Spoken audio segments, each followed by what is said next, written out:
Hi, and welcome to this presentation on the great stem cell debate, media hype or reality.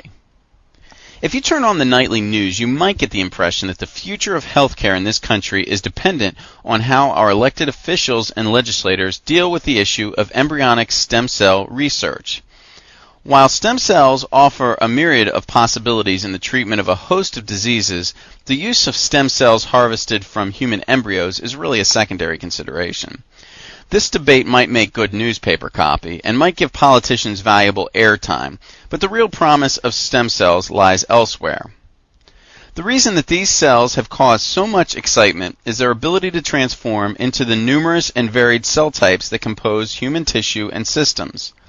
They are the first cells to develop in human embryos and exist in smaller numbers in adults, functioning as a type of repair system. These cells have been used to successfully treat cancer, autoimmune diseases, strokes, Parkinson's disease, and even repaired the heart muscle after heart attacks.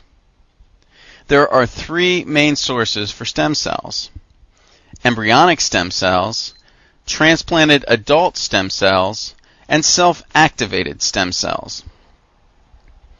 5 days after the fertilization of an egg, a group of cells called a blastocyst forms, consisting of between 50 and 150 cells. When extracted, these stem cells can be induced to become cells with special function in the transplant recipient. While this may seem simple enough, much controversy surrounds this source.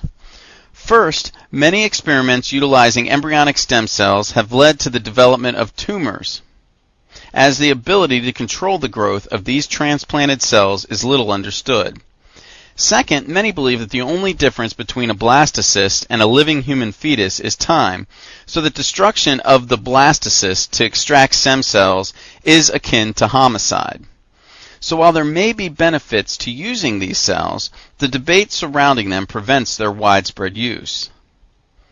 Another source comes from living adults in the form of tissue donations, mainly bone marrow, or stem cells extracted from a mother's placenta after childbirth.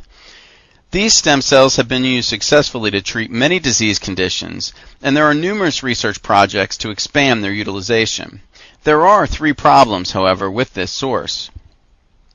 Transplantation can cost as much as $250,000, limiting those who have access to this treatment.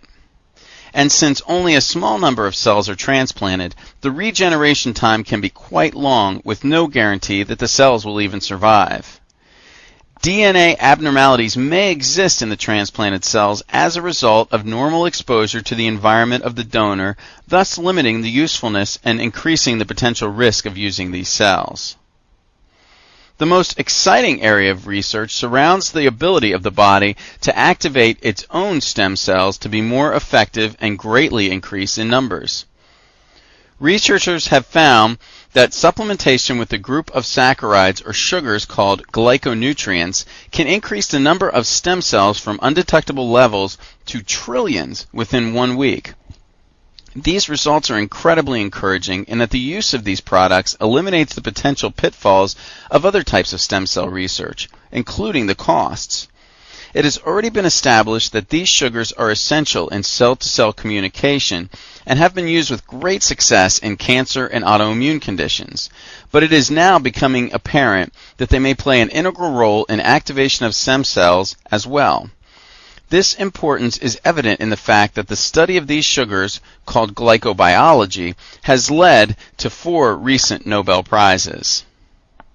Positive clinical results are numerous and include a child that was in a completely unresponsive coma for 3 years. Caregivers started giving glyconutritional supplementation through a feeding tube, and within 1 week, hand movement was noted. 3 weeks later, the child was attempting to crawl out of bed, and within 1 year was scheduled to start school.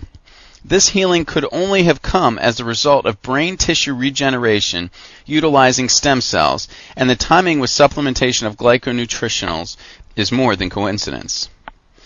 This is just one of the numerous positive results that have been documented utilizing glyconutritional supplementation, proving the old adage that the human body heals itself and nutrition provides the resources to accomplish the task.